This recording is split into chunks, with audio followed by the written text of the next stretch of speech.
Lors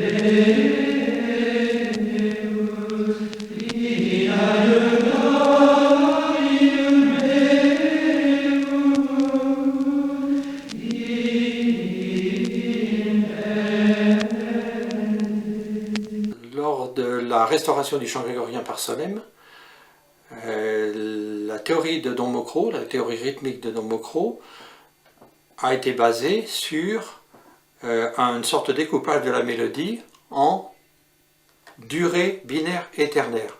Par analogie, on peut comparer ce partage de la mélodie en temps composé binaire et ternaire aux mesures de la musique classique.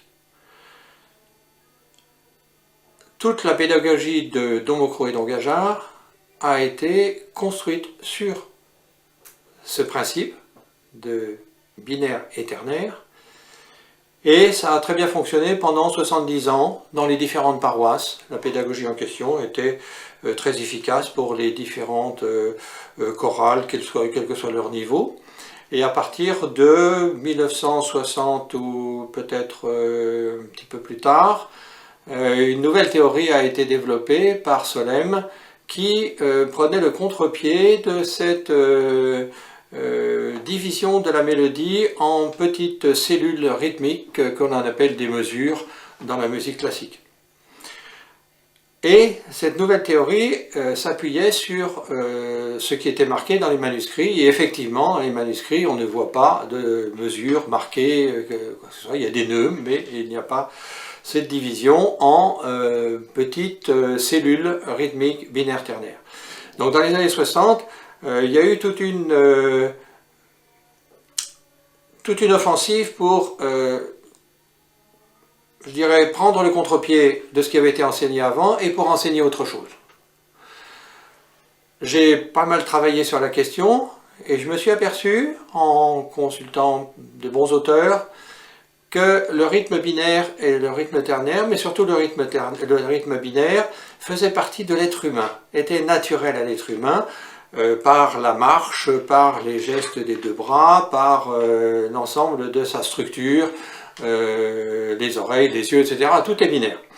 Au point qu'il est très difficile à une personne qui n'est pas préparée à chanter un chant ternaire, sauf si on s'exerce avec eux et si on leur apprend, ils finissent par le prendre très très bien. Hein, c'est le rythme ternaire, c'est le rythme de la danse. Et puis après, je me suis rendu compte que les détracteurs de la théorie de Don Gageard, Don Mocro, sans le dire, chantaient selon un découpage binaire-ternaire en majorité, que c'était instinctif, que ce qui était inscrit dans l'être humain se traduisait dans leur chant, bien que ce ne soit pas théorisé.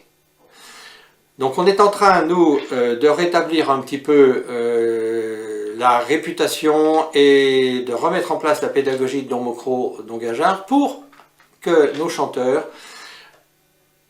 aient la possibilité de chanter de façon naturelle. Il faut savoir qu'un chanteur professionnel sera capable de faire ce qu'il veut avec sa voix. Or, dans nos paroisses, on a essentiellement des petits amateurs qui n'ont pas reçu de formation vocale exceptionnelle et qui ont besoin de cette sécurité de points d'ancrage réguliers répartis dans le chant. Et donc nous promouvons la pédagogie qui a été utilisée pendant presque 70 ans, entre les années 1908 à peu près jusqu'au 1960.